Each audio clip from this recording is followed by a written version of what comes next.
এতদিন জাতীয় পরিচয়পত্র, ড্রাইভিং লাইসেন্স, জন্ম নিবন্ধন সনদ ও পাসপোর্ট দিয়ে সর্বোচ্চ ১৫টি মোবাইল সিম কেনার সুযোগ পেতেন একজন গ্রাহক।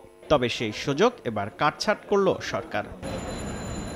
বর্তমানে প্রতি মাসে গড়ে প্রায় ৫০ লাখ সিম বিক্রি করে ৪ মোবাইল অপারেটর, যা পর্যালোচনা করে বিটিআরসি বলছে একদিনে একই গ্রাহক ২-এর অধিক সিম নিবন্ধন করেছেন, যা অস্বাভাবিক। আবার ১৫টি সিম আছে এমন গ্রাহক একসঙ্গে ৫ থেকে ৬টির বেশি সচল রাখেন না।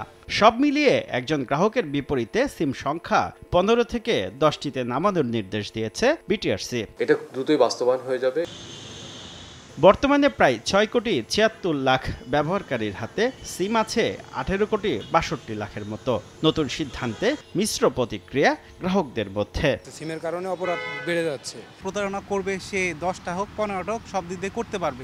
একটা ফ্যামিলিতে 10টা সিম যথেষ্ট, 10টা নাম্বার ব্যবহার করবে। সরকারি সিদ্ধান্ত বাস্তবায়নে ২৬ লাখ গ্রাহকের ৬৭ লাখ সিম বন্ধ হবে।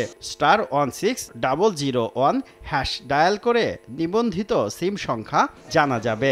থাকছে গ্রাহক সেবা কেন্দ্রের সহযোগিতাও। ৩০ অক্টোবর পর্যন্ত পছন্দমতো সিম বন্ধ করার সুযোগ পাবেন গ্রাহকরা। কোনো সিম আপনি ডিসকন্টিনিউ করতে চান, আপনি সেই অপারেটরের আপনি যদি সেবা সেন্টারে যান, আপনি কিন্তু তখন সেটা ডিসকানেক্ট করতে পারবেন। আইওটির সাথে যে সিমগুলো যাবে সেগুলো ডেফিনেটলি এই ক্যাপের মধ্যে আসাটা ঠিক হবে না। এই সুযোগ না নিলে ৩০ অক্টোবরের পর গ্রাহকের ১০-এর বেশি সিম স্বয়ংক্রিয়ভাবে বন্ধ করে দেবে মোবাইল অপারেটররাই। শুভ খান, সময় সংবাদ, ঢাকা।